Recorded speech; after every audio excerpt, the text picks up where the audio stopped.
नमस्कार मित्रों, मैं मनोज श्रीवास्तव आज एक अलग विषय पे आपसे चर्चा करने के लिए और मैं एक इतिहास की बात कर रहा हूँ। और हो सकता है कि इस इतिहास के सच को बताने के लिए किसी को तकलीफ़ हो सकती है या किसी को बुरा लग सकता है, तो उसके लिए मैं पहले से ही माफ़ी मांग रहा हूँ। लेकिन दर्पण झूठ नहीं बोलता, इसी प्रकार से इतिहासकार जो इतिहास में है उसे बताना हमारा कर्तव्य है। हम सीधे अपने बिंदु पे आते हैं। आज रविन्द्रनाथ टैगोर जी की पुण्यतिथि है और उस पुण्यतिथि पे रविन्द्रनाथ टैगोर जी के बारे में चर्चा करना चाहता हूँ। और रविन्द्रनाथ टैगोर जी नोबेल विजेता, ये सबको पता होगा, लेकिन ये नहीं पता होगा कि उन्होंने वो उस पुरस्कार को वापस भी कर दिया था। दूसरा कि उनको हम जानते हैं हमारे राष्ट्रगान को लिखने के लिए। तो मैं आज बताना चाहता हूं कि ये राष्ट्रगान कब, किन परिस्थितियों में और कैसे लिखा गया। मुझे लगता है कि पुराने लोग तो जानते ही हैं, लेकिन हमारी आज की जो नई पीढ़ी है वो इसे नहीं जानती। तो मित्र ध्यान से सुनिएगा, खासकर हमारे युवा साथी, बच्चे, माताएं, बहनें, सभी। हमारा राष्ट्रगान का विषय है और हमारे राष्ट्रगान के बारे में जानना सभी को ज़रूरी है कि ये राष्ट्रगान किन परिस्थितियों में बना। तो रविन्द्रनाथ टैगोर जी एक महान कवि हैं, इसमें कोई संदेह नहीं। उन्होंने बहुत सी रचनाएं लिखी और उन रचनाओं में वो 1911 में हमारी देश की राजधानी उस वक्त कलकत्ता में थी और कलकत्ता से शिफ्ट होकर वो दिल्ली लाई जा रही थी। किन परिस्थितियों में चेंज हुआ वो कभी बाद में विषय में हम चर्चा कर लेंगे। और जॉर्ज फिफ्थ, ये उस बड़े भव्य समारोह में अतिथि के रूप में भारत आए थे और उनके स्वागत गान के लिए रविन्द्रनाथ टैगोर जी को कहा गया था। क्योंकि उनके बड़े भाई सुरेंद्र टैगोर वो बंगाल डिवीज़न के ईस्ट इंडिया कंपनी में डायरेक्टर पद पे थे, अच्छे पद पे थे। उनके घर परिवार का बहुत पैसा ईस्ट इंडिया कंपनी में लगा हुआ था। तो ये पृष्ठभूमि बताना बहुत ज़रूरी है। और रविन्द्रनाथ टैगोर जी ने को जब कहा गया कि जॉर्ज पंचम के स्वागत गान पे आप एक कविता लिखिए, तो उन्होंने ये जनगण मन लिखा। जनगण मन अधिनायक जय है भारत भाग्य विधाता। हे मेरे जन, मतलब हमारे भारतवासी गण जितने भी लोग हैं, अपने मन से अपने अधिनायक जिनके अंडर में हम रह रहे हैं उनकी जय हो, जय हो, जय हो। पंजाब सिंध गुजरात मराठा द्राविड़ उत्कल बंग विंध्य हिमाचल यमुना गंगा उच्चल जल तरंग।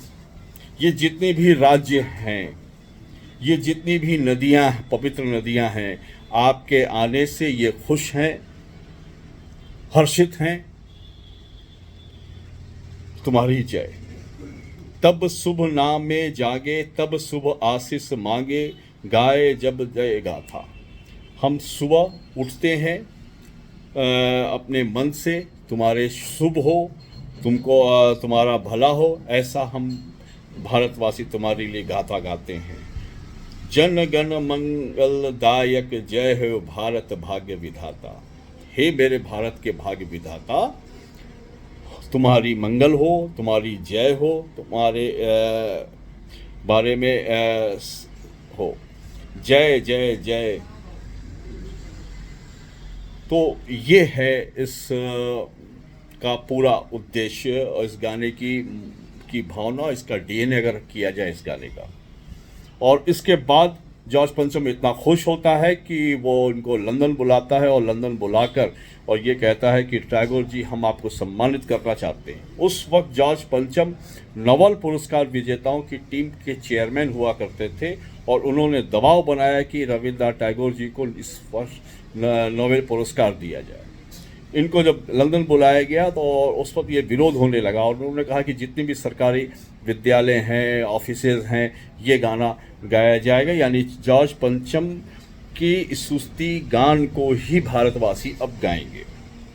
ये चलता रहा, जिसमें भारत में विरोध हुआ। 1919 में जलियांवाला कांड के बाद लिटरली गांधी जी ने इनको एक पत्र लिखा और कहा कि तुमने ये ऐसा लिख के हमारे भारत पे जॉर्ज पंचम की स्तुति गवा रहे हो।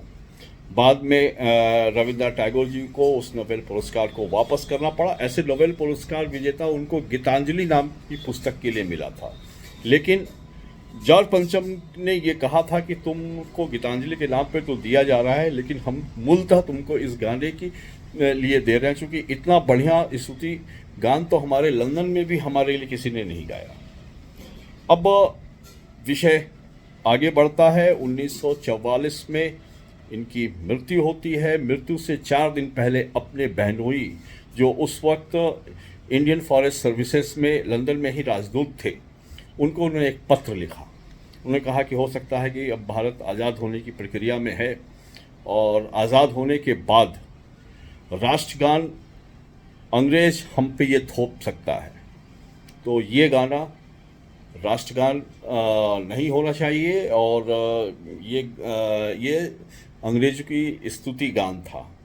वो पत्र उनके बहनोई को रिसीव किया था उन्होंने। उसके 4 दिन के बाद यानी आज की ही तारीख में 1944 में रविंद्रनाथ टैगोर जी का स्वर्गवास हो गया।